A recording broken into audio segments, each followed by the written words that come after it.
Alors on a essayé d'expliquer dans une deuxième partie en quoi consistait le bonheur pour les stoïciens. Un climat intérieur de sérénité, de tranquillité, de paix intérieure, d'équanimité, et une définition du bonheur que les stoïciens formulent dans ces termes: vivre en conformité, en accord avec la nature, avec la nature et avec notre nature humaine. Ce qu'on peut résumer par l'idée de vivre en harmonie, être à sa place dans la nature. Donc une idée du bonheur très originale pour nous modernes, qui considérons qu'il ne s'agit pas de trouver notre place dans la nature, mais d'accommoder la nature à nos besoins, à nos désirs. Donc une conception du bonheur assez dépaysante. Dans une troisième partie, venons-en à notre sujet du jour, au sujet de cette vidéo. Dans une troisième partie, on pourrait développer et approfondir encore, à partir du texte, sur les méthodes que les stoïciens proposent pour atteindre ce bonheur, pour vivre en harmonie. Et on peut dire que les stoïciens proposent une triple méthode, pour simplifier. 3 grands types d'exercices spirituels, pour parler comme Pierre Hadot, qui permettent de cultiver cette harmonie. Parlons d'abord du premier exercice, la logique. Alors, le premier exercice, la logique stoïcienne, c'est quelque chose qui n'a rien à voir avec la logique mathématique. Disons-le tout de suite, la logique stoïcienne, comme je l'ai déjà expliqué dans une autre vidéo, quintessence du stoïcisme, premier exercice spirituel, la psychologie stoïcienne. Vous pouvez chercher sur la chaîne YouTube Quintessence. La logique stoïcienne, ça n'a rien à voir avec les mathématiques. Évidemment, ce n'est pas en faisant des mathématiques qu'on atteint le bonheur, même si certains peuvent y trouver du plaisir. La logique, c'est la psychologie. La psychologie stoïcienne, c'est un exercice d'attention au langage qui vise à épurer notre langage, à alléger notre langage, à en éliminer tous les jugements de valeur qui alourdissent, qui appesantissent notre regard sur les choses. Le dépouiller de tous les jugements de valeur qui dramatisent notre existence et qui l'empêchent donc justement à ce titre, pour cette raison, d'atteindre la sérénité, la tranquillité, la paix intérieure. Lorsque je dis un tel est méchant, je porte un jugement de valeur.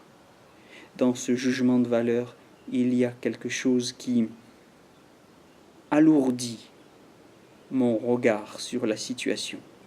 Et plus je suis convaincu que l'autre est méchant, plus ma situation devient en fait tragique, plus je m'empêche moi-même d'atteindre à cet état de sérénité, de détachement, de légèreté intérieure, qui est le climat affectif, le climat psychologique de la sagesse.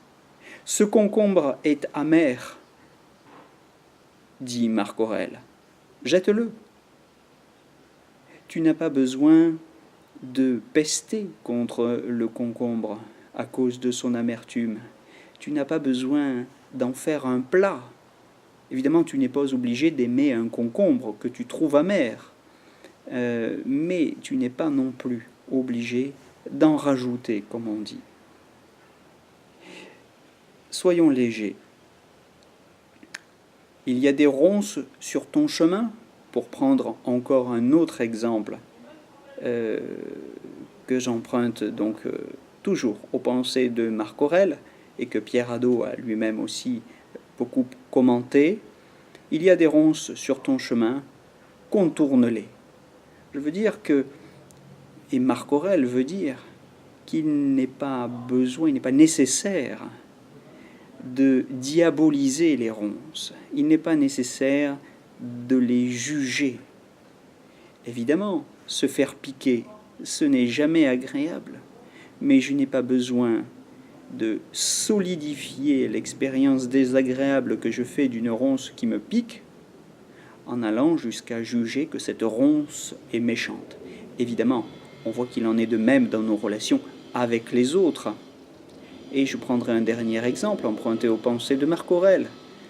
Un tel a dit du mal de toi. Bien sûr, il y a des gens qui disent du mal de nous. Mais, rajoute Marc Aurèle, si un tel a dit du mal de toi, en revanche, qu'on t'a fait du tort, cela tu ne peux pas le dire. Ce n'est pas parce qu'on dit du mal de toi qu'on te cause du tort. Quand on dit du mal de toi, on dit du mal de toi. Et alors? Donc, ne pas en rajouter, ne pas diaboliser, ne pas dramatiser. Rester aussi léger que possible, c'est-à-dire porter un regard sur les choses, formuler des énoncés qui ne soient pas tragiques.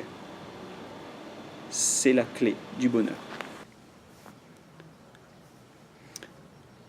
On pourrait faire remarquer que la méthode stoïcienne, la logique dont nous venons de parler, pose un problème.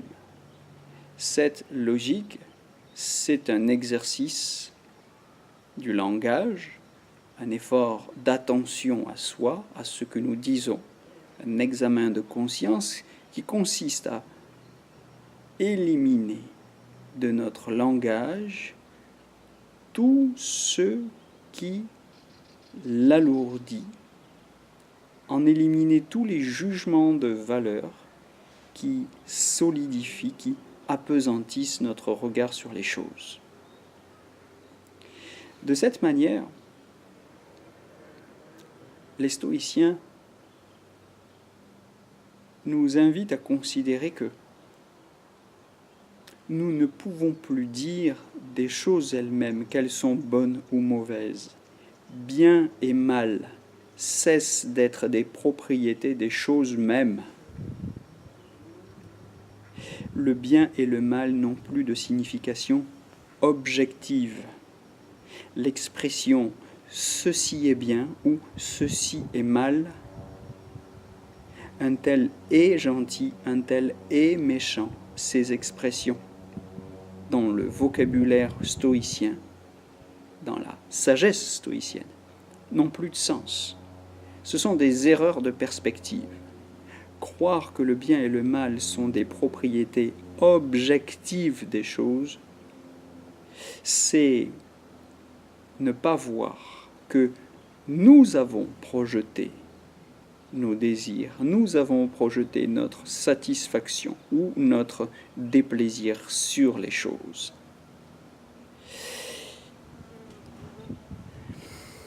Autrement dit, celui qui est soumis à une telle illusion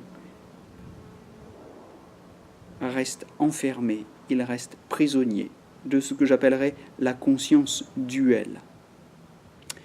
La conscience duelle, c'est la conscience qui oppose un sujet à un monde d'objets, qui oppose le bien et le mal, et qui est victime de l'illusion d'être séparé.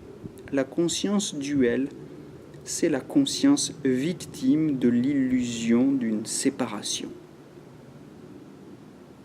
C'est la conscience de celui qui ne voit pas qu'en qualifiant ceci de bien ou de mal, ne fait que projeter son expérience agréable ou désagréable sur les choses. Quand je dis un tel est gentil, ce que je veux dire en fait, parce que c'est une expression qui a du sens, nous sommes d'accord, mais qu'est-ce que je veux dire quand je dis qu'un tel est gentil ou qu'un tel est méchant, que ceci est bien, que ceci n'est pas bien? Je veux dire que j'ai du plaisir à être avec un tel, ou qu'il m'a donné satisfaction, et qu'au contraire, un tel est méchant parce que, en sa présence, je ne me sens pas bien, ou parce qu'il m'a fait un certain nombre de choses qui ont provoqué chez moi des sensations, des sentiments désagréables. Mais vous voyez, ce n'est pas du tout la même chose. En fait, il faut prendre conscience de tout ce que nous projetons sur les choses et alléger autant que possible cette projection. Éviter, comme on dit, d'en rajouter. Éviter d'en rajouter. Ne pas en faire un plat. C'est la condition sine qua non. Et pour passer d'une expérience de la dualité à une expérience de l'unité, à l'expérience de la conscience unifiée. L'expérience de la conscience unifiée, l'expérience de l'unité, c'est l'expérience de la sagesse stoïcienne, une expérience dont nous avons dit qu'elle consiste à être, pour le sage, partout et toujours à sa place.